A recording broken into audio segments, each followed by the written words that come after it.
Today we're putting Chris Paul's career in reverse. He'll be starting his career with the Clippers and making many other stops along the way before finishing his career in New Orleans. And he's their starting point guard, so let's see how he does in his first season. And Chris Paul's gonna win the Rookie of the Year, averaging 13 points and 8 assists per game, and the Clippers finish with 58 wins to the 1 seed in the West. But after sweeping the Warriors in the first round, they have to go up against Dirk and the Mavericks in the second round. Through 4 games, we're all tied up at 2, and in game 5, we're all tied up with 2 minutes to go. It looks like they don't have Chris Paul in the game, but they have the mid-range GOAT, Sean Livingston, and he's gonna miss. I can't believe 2K just made Sean Livingston miss a mid-range, and now we have Jerry Stackhouse taking the lead. Sam Cassell trying to get into the paint, he does, and he gets fouled on the layup. So now he has a chance to tie the game back up here. His first free throw's good, and to tie the game up, his second one's good. Jerry Stackhouse has 8 seconds to go. He is getting clamped up right now, but he's gonna get into the paint, and he's gonna miss the layup. Now we have Corey Maggette on the fast break. He gets into the paint, and he's gonna body Devin Harris for the layup. 1 minute to go. Devin Harris is looking for someone off the screen. Jason Terry gets a mid-range, and we're all tied up again. Less than a minute to go. Sam Cassell's gonna find Corey Maggette for the 3, and he knocks it down for the lead. They finally have Chris Paul back in the game, but Jason Terry spins into the paint and makes it a 1-point game. 30 seconds to go. Chris Paul on the ISO, the half spin. The paint is clogged, and I don't know what he's doing. They're gonna run a pick and roll from the elbow. Chris Paul, the behind the back. He almost gets a turnover, and Elton Brand's gonna miss the layup. That was the most 2006 possession I've ever seen, and Jerry Stackhouse is gonna miss the fade. So now we have Chris Paul at the free throw line. His first free throw's good, and to put the Clippers up 3, his second one's good. So now the Mavericks only have 6 seconds. They have no timeouts. Devin Harris swings it to Dirk, back to Devin Harris, to Jerry Stackhouse, and the Clippers are gonna take a 3-2 lead. But in game 6, the Clippers are gonna crumble, and the Mavericks force a game 7. And that's because Dirk put up 32 and 10 on them. And in game 7, it's been close all game. The Clippers are only up 1 with 2 minutes to go. I don't know what Sam Cassell's doing. He's gonna take the floater, and he puts the Clippers up 3. I'm surprised that worked with a clog paint. Now we have Keith Van Horn finding Dirk for the wide open 3, and he's gonna tie the game up. So now the Clippers might be in trouble if they don't score here. Chris Paul's gonna spin into the paint. It looked like he had an open shot, but he's still gonna make the 2. Devin Harris with 10 seconds to go swings it to Jerry Stackhouse, the open 3, and he's gonna miss. 1 minute to go. We have Chris Paul on the ISO, blows by Devin Harris, and his mid-range rolls off the rim. That is a huge miss. Dallas can tie it up or take the lead here, and Jerry Stackhouse is gonna force up a layup over Chris Paul, and the Clippers are gonna get the rebound. So now we have Chris Paul slowing down the fast break. He throws it to Cuttino Mobley, back to Chris Paul,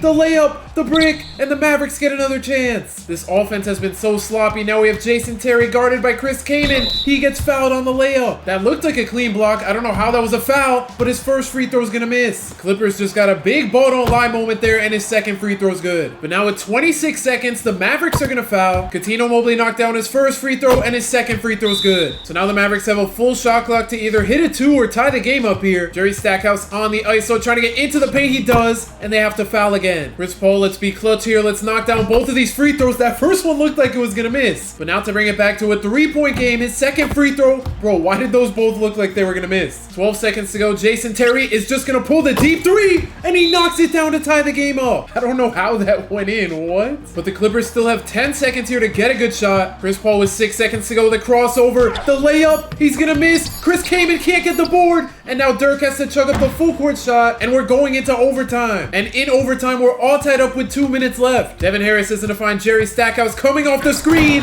and he gets a wide open dunk. Let's see what Chris Paul can cook up here for the Clippers offense. He gets an open midi, and he ties it up. Jerry Stackhouse in the corner gets an open 3. That was bad defense. Thank goodness he missed. And the Clippers are gonna slow down the fast break, but now we get another Chris Paul, Chris Kaman screen, and Chris Paul's gonna force the floater. Now we have Devin Harris throwing a lob to Jerry Stackhouse. How did he get so open? So now we have less than a minute to go. The Clippers find themselves down 2, and Chris Paul's so lucky that was a foul. So now he has a chance to tie the game back up here. His first free throw's good, and to tie it up at 116, his second free throw's good. So now that we're all tied up, the Mavericks look to take the lead here, and Devin Harris is gonna miss the 3. Chris Paul being guarded by Devin Harris. He's gonna drive. He's gonna take the layup, and he bodies Devin Harris for the lead. 20 seconds to go for the Mavericks here. They're gonna find Jason Terry. He's getting clamped up by Cuttino Mobley. And now we have Dirk in the corner finding Jason Terry again. He's gonna miss the 3, and Chris Kaman grabs the board. So now Chris Paul can potentially ice the game here. His first free throw is gonna miss though. And to give the Clippers a 3-point lead, his second free throw is good. But he left the door open for the Mavericks. They have 5 seconds left. Jerry Stackhouse, the deep 3, it's off. and Chris came and grabs the board. So in game 6, the Clippers are going to beat the Mavericks to move on to the conference finals. And Chris Paul dropped 30, but now in the conference finals, they have to go up against the 3-seed Spurs. And for the second series in a row, we're all tied up at 2. And the Clippers might have just had the worst third quarter of all time. So now in game 5, we're all tied up with 2 minutes to go. Sam Cassell on the ISO. He's been getting clamped up by Tony Parker all possession. He's going to end up taking the fade over him, and it bounces off the rim. Now we have Nick Van Exel finding Manu for the 3, and he can't hit it. Sam Cassell on the ISO again. I don't know why he keeps trying to get past Tony Parker like it's working.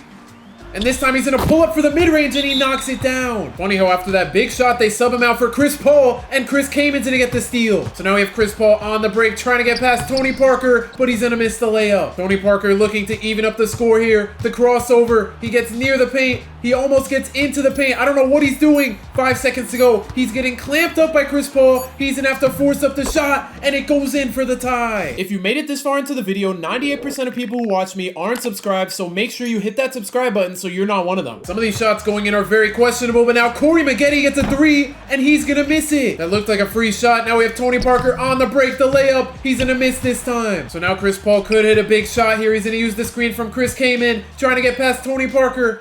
He's going to find Corey Maggette, the open 3, and this time he knocks it down. 14 seconds to go for the Spurs to get a shot here. Tony Parker with the layup over Chris Paul. He gets fouled. I thought that was going to be an and 1, but now he has a chance to make it a 1-point game here. His first free throw's good, and to cut the Clippers lead down to 1, his second free throw's good. But the Spurs had to foul, so we have Coutinho Mobley at the line. He knocks down his first free throw, and to bring it back to a 3-point game, his second free throw's good. But the Spurs have no timeouts. They're going to swing it to Tim Duncan, to Nick Van Exel for the 3, and he knocks it down for the tie. That is a huge shot in an important game 5. Tony Parker's going to go for the steal, and Chris Paul knocks down the mid-range. So now the Spurs are going to need to make this full court shot to win. It's off, and the Clippers take a 3-2 lead. And in game 6, they're going to have an amazing second quarter and move on to the NBA Finals. Chris Paul had a stinker. He didn't score in 27 minutes. But now in the Finals, the Clippers have to go up against LeBron James and the Cavs. Game 1, the Clippers started out hot, but they sold in the second, third, and fourth quarter to go down 1-0. And of course, LeBron went insane. And this game, the Clippers aren't going to win a single quarter. They go down 2-0. Nobody on the team even had more than 20. Chris Paul's nowhere to be found. He put up 4. And LeBron didn't even go off. He only had 17, and they still lost. But after going down 3-1 in the series, the Clippers have a chance to win game 5 here. Sam Cassell with 5 seconds to go on the ISO. He's not doing anything to get himself open, and we're going into overtime. And in overtime, the Clippers run away with the game to force a game 6. They were just down 3-0. If they could force a game 7 here, that would be insane. And this series isn't over yet. The Clippers are up 1 with 2 minutes to go. They have Sean Livingston on LeBron. I don't know if that's a good idea. LeBron's gonna pull the 3, and it misses, and Chris Kaman gets the board. Now we have Sean Livingston on the break. He finds Chris Kaman for the dunk, and the Clippers go up 3. Larry Hughes with 7 seconds on the shot clock. He's going to use the screen, and he gets into the paint to make it a 1-point game. Sean Livingston's going to use the screen. He can't get past LeBron, but he finds Coutinho Mobley in the paint. I don't know what he's doing, and he forces the shot over Drew Gooden. That is a terrible shot. Now we have LeBron on the break. He spins, he shoots, he misses, and he gets his own rebound, and he's going to give the Cavs the lead. That is a huge offensive rebound for LeBron.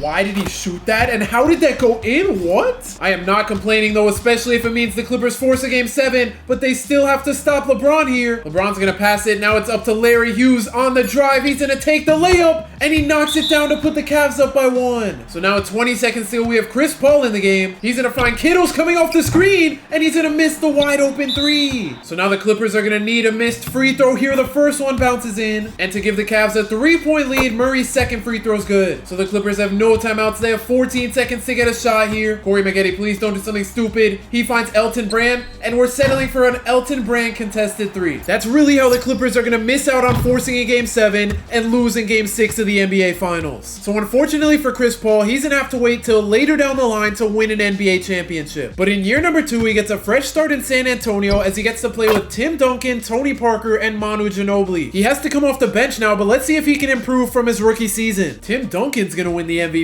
and Jason Terry wins the 6th Man of the Year over Chris Paul. And Chris Paul's numbers are down a little bit, but that makes sense since he came off the bench. And the Spurs are going to finish 5th in the West, even though they had 51 wins. And Chris Paul's time with the Spurs was short-lived as they don't even make it out of the first round. And Chris Paul's going to switch teams yet again, joining the Golden State Warriors. And in his first season back as a starter, Chris Paul averages a career-high 19 points and 10 assists per game. And in the first round of the playoffs, the Warriors are in a game 7. But they're going to make it out to move on to the second second round. Chris Paul and Baron Davis would be an insane duo in real life, but now they have to go up against AI and Melo in the second round. And they were just down 3-0, but they're gonna force a game 7. The question is, can they win back-to-back game 7s? No, they can't. The Nuggets are just too good. And Chris Paul is nowhere to be found. He put up 6 points in 36 minutes. But in his 4th NBA season, he'll be joining his 4th NBA team in the Phoenix Suns. And he's taking Steve Nash's starting spot. But this was well-deserved because while Steve Nash averaged 16 and 6, Chris Paul had a career year averaging 22 and 10. And that's gonna help the Suns finish with 69 wins. But even with this good of a record, they're on the verge of blowing a 3-1 lead. But in game 7, the Suns are gonna blow out the Lakers to move on to the conference finals. And Chris Paul dropped 31 and 9. But now in the conference finals, they have to go up against the MVP in Tracy McGrady. And the Suns are currently up 2-1 in the series, but the Rockets have a chance to tie the series up. Chris Paul's gonna use the screen from Shaq. It's not a very good one. He's gonna go at T-Mac and force up the layup, and he's gonna hit the and one. I don't know why he took that or how it went in, but he's gonna give the Suns a 4-point lead. Now we have T-Mac using the screen from Yao Ming. He gets a wide open 3. He's gonna miss, but Yao gets the rebound, and he's gonna make the putback. It looks like the Suns are gonna run another Chris Paul and Shaq screen, and Chris Paul's gonna miss the 3, but Yao gets the board over Shaq. And now on the break, we have Aaron Brooks trying to get by Chris Paul. He forces up the floater, and Shaq gets the board. I don't know why they're slowing down the break. Chris Paul's trying to get into the paint. He can't get past Ron Artest. Please don't force up the shot, and he gets blocked. That was so predictable. Now we have Ron Artest not posting up on Chris Paul for some reason. And now T-Mac and Yao are going to run a pick and roll. T-Mac can't get past Jason Richardson, but he's going to pull the mid-range over him anyway. He misses, and Shaq gets the board. And now on the break, we have Quentin Richardson throwing it to Amari Stoudemire, and Shane Battier goes for the steal. The Suns are up 4. So now T-Mac has to go crazy here. The behind the back. He's going to get past Stoudemire and throw down the dunk. So now with 29 seconds to go, the Rockets are going to full court press, but they're not going to foul here. Chris Paul chewed out the clock. He finds Stoudemire to Jason Richardson for the 3,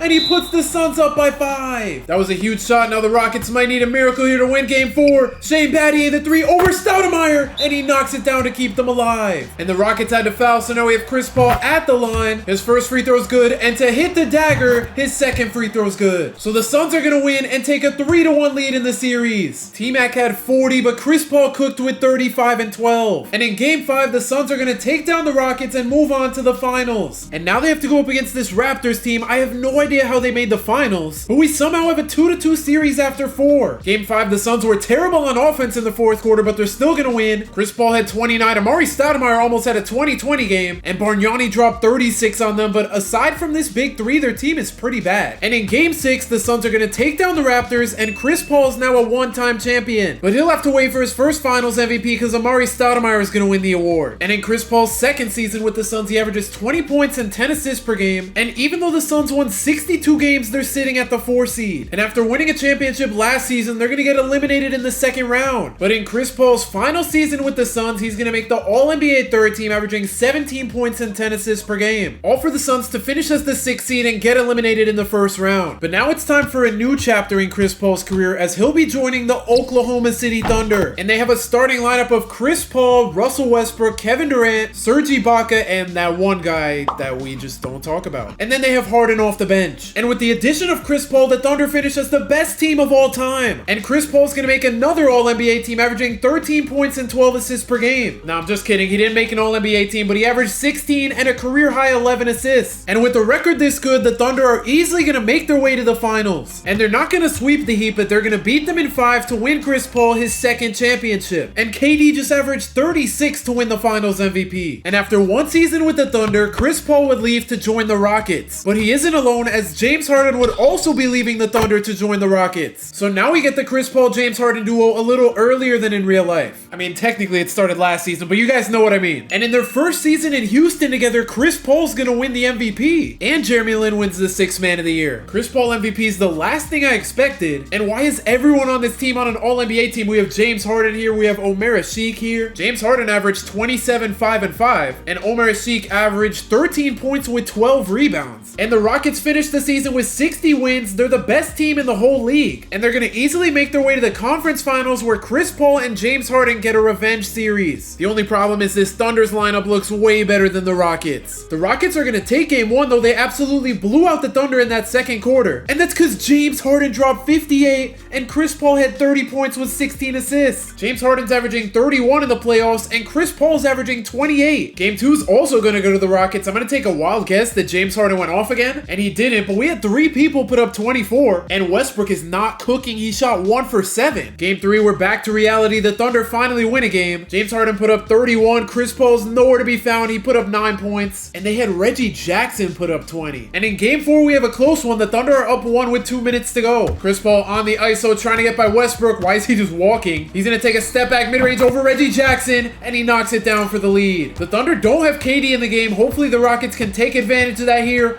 Westbrook with the half spin. He's going to take the floater, and he misses it. Omer Asik grabs the board. MVP Chris Paul lead us to the promised land. He's going to use the screen. He throws it down low to Asik, and he gets blocked by Ibaka. So now we have Westbrook on the break. He finds Reggie Jackson the open 3, and he can't hit it. Let's see James Harden cook. Now he's going to find Chris Paul for the open 3. He's going to miss, and Ibaka gets the board. Now we have Derek Fisher on the break. I don't know why the ball's in his hands, but he's going to find Thabo Sefolosha, and he gets an offensive 3 seconds. That is a huge turnover, especially with the Rockets being up by 1, and they can't make it a 3-point lead. And now the Thunder have KD back in the game. He's going to get by Chandler Parsons, and just like that, he gives the Thunder the lead. But we're not counting the Rockets out of this game because they have the MVP on their team, and he's going to run a pick and roll with Omer Asik. That's not a very good screen, but he's still looking for him. He finds Harden. Harden's not doing anything. 4 seconds, 3 seconds. Omer Asik's coming to set the screen, but he runs out of time, and Harden still knocks down the 3. That was a terribly run play, but it somehow worked. Now the Thunder have 5 seconds. KD on the drive. He finds Kendrick Perkins, and he gives the Thunder the lead with 2 seconds. So now Chris Paul has to chuck up a full court shot. He's gonna miss. And the Thunder tie the series up at 2 behind 26 from Ibaka. Crazy how 38 from James Harden wasn't enough. And now the Rockets' chance of moving on to the finals look much worse. But in game 5, they're gonna have an amazing first quarter to go up 3-2. James Harden dropped 35. Chris Paul had a double-double. And KD had a stinker. He only had 7 points. But in game 6, it was the Thunder who would have a good first quarter. But with 1 minute to go, the Rockets are coming back in the 4th. The Rockets have 1 minute to complete the comeback. They need to stop here though, and Westbrook gets a layup to put the Thunder up 5. Now with 48 seconds to go, Harden's gonna use the screen. He almost dunks on KD, and he's gonna miss the layup. And it looks like the Thunder might force a game 7 here. Ibaka gets an open layup. They're gonna go up 7. And now we're gonna move on to game 7. And in game 7, that third quarter is gonna save the Rockets. James Harden had 32. Omer Asik had 26 to save us. And nobody on their team even had more than 20. So the Rockets are going up against the Knicks in the finals. The Bucks blew a 3-1 lead, I'm pretty sure. Let's see, the Knicks won game 1, the Bucks took game 2, the Bucks went up 2-1, and the Bucks went up 3-1. So now the Rockets have to go up against Melo, JR, and Chris Paul's former teammate, Amari Stoudemire. Game 1, the Rockets are pretty easily going to go up 1-0, and James Harden and Chris Paul are such a crazy duo. Melo only put up 14? Game 2, the Rockets dominate in the 4th quarter, and they're going to take a 2-0 lead. And this time it was Chris Paul who led the way with 29 and 14 and 5 steals. And why is Melo only taking 9 shots? Game 3, the Knicks are finally going to win a game, and Raymond Felton led the way with 28 points. He shot 13 for 15. But in game 4, the Rockets are going to destroy the Knicks and take a 3-1 lead. Chris Paul might win his first finals MVP with stat lines like this. And I just don't get what Melo's doing. Why is he not shooting? He has 99 shot and touch tendency. He's just not shooting the ball, I guess. And in game 5, the Rockets are going to cook the Knicks to win Chris Paul his 3rd championship. And Chris Paul's finally going to win his first finals MVP. He averaged 28 and 12 in the series. And the next season, the Rockets get even better, adding Dwight Howard to the roster. And Chris Paul's going to win back-to-back MVPs, averaging 18 and 11. And the Rockets finished with 80 wins. Dwight Howard's on the All-NBA first team with Chris Paul. He averaged 14 and 16. And James Harden somehow didn't make an All-NBA team, even though he averaged 26, 7, and 4. And even with 80 wins, the Rockets are having trouble in the conference finals. Okay, maybe not. They're going to easily win game 5. Curry and Clay went off, but nobody else even had 10. And I guess that was a false alarm because the Rockets are going to advance to the finals. This big 3 is absolutely insane. And now in the finals, they're playing a 6-seed Wizards team. I'm surprised John Wall and Bradley Beal carried this team this far, but it was all for nothing because the Rockets are going to take down the Wizards in 6 games to win back-to-back championships. So Chris Paul and James Harden are going to win their 3rd championship in a row, dating back to when they were on the Thunder. And Chris Paul's going to win his 4th championship and 2nd finals MVP of his career. But now it would be time for him to leave the Rockets and join the Clippers. However, the next 3 seasons he was on the Clippers in real life. So we're gonna skip those 3 seasons. Here are the accolades he won during those seasons in real life. So as we enter 2018, he's had a pretty successful Clippers career so far, but we're looking to make it even better. And Chris Paul's in for a treat because this is after they traded Blake Griffin away. They got back Tobias Harris, Avery Bradley, there's Boban down here. And without Chris Paul, James Harden's gonna win the MVP. But Chris Paul's still on the All-NBA second team, averaging 22 points and 12 assists per game. The Clippers are the 1 seed. I didn't expect that at all. And they're gonna pretty easily make the conference finals where they have to go up against Kawhi and the Spurs. Through 4 games, we're all tied up at 2. And in game 5, it's all Spurs. They're gonna take a 3-2 lead. And the Clippers are gonna have a terrible second and third quarter in game 6. They're gonna get eliminated. And in the finals, it's gonna be the Raptors beating the Spurs. But the very next season, Chris Paul's still on an All-NBA team. He averages 21 and 10. And the Clippers drop down to the 2 seed. And this time, they're not even gonna make it to the conference finals. But in Chris Paul's final season with the Clippers, he's in for a treat because they got Paul George and Kawhi Leonard in the offseason. Kawhi's gonna make the All-NBA second team, averaging 22 points per game. Paul George is gonna average 21 points per game. And then Chris Paul's gonna average 15 points and 9 assists per game. And the Clippers are the 2 seed in the West behind the Jazz. And they're on the verge of losing in the first round against the 7 seed Nuggets. They're gonna make it out in game 7 though. That first quarter saved them. And Paul George led the way, dropping 32. But now they have to go up against LeBron, who's won back-to-back MVPs. Game 1, the Lakers offense is absolutely terrible. The Clippers are gonna win. And Paul George put up 36 points. Chris Paul didn't do anything crazy scoring-wise, but he filled up the stat sheet. Game 2, the Clippers had an amazing third quarter. They're going crazy. And this time it was Kawhi that led the way. And the rest of the series would go the same way. The Clippers make it to the conference finals. And now they have to go up against the 1-seeded Jazz. We have a 2-2 series, and whoever wins plays the Celtics. And the Clippers had the lead all game, but they blow it late in the 4th. But in game 6, Chris Paul's hopes of winning a championship with the Clippers go down the drain as they're going to get eliminated and the Jazz go on to win the finals. Mike Conley finals MVP? And after 6 years with the Clippers, Chris Paul would be joining the New Orleans Pelicans. And with Zion Williamson, Brandon Ingram, and Lonzo Ball all being healthy, plus the addition of Chris Paul, the Pelicans are going to finish as the 1st seed. But even with 59 wins on the season, they're having trouble in the second round. And in game 5, the Clippers were no match for the Pelicans. They're going to take a 3-2 lead. And this team is actually really good when healthy. Zion put up 33 and 10, B.I. had 28, and Chris Paul, we're not going to talk about it. But in game 6, the Clippers blow out the Pelicans. We're going to a game 7, and Kawhi cooked with 33. And in Chris Paul's first season with the Pelicans, they're potentially 1 minute away from losing in game 7. Chris Paul's going to use the screen from Zion. He's going to get an open 3, and Pat Bev's going to get the stop. Now the Clippers can add on to their lead here. Pat Bev throws it to Serge Ibaka and gets a turnover. And now we have Zion on the break. Pat Bev can't catch up, and we have a 1-point game. A stop here would be huge for the Clippers. Pat Bev's going to throw it down low to Kawhi,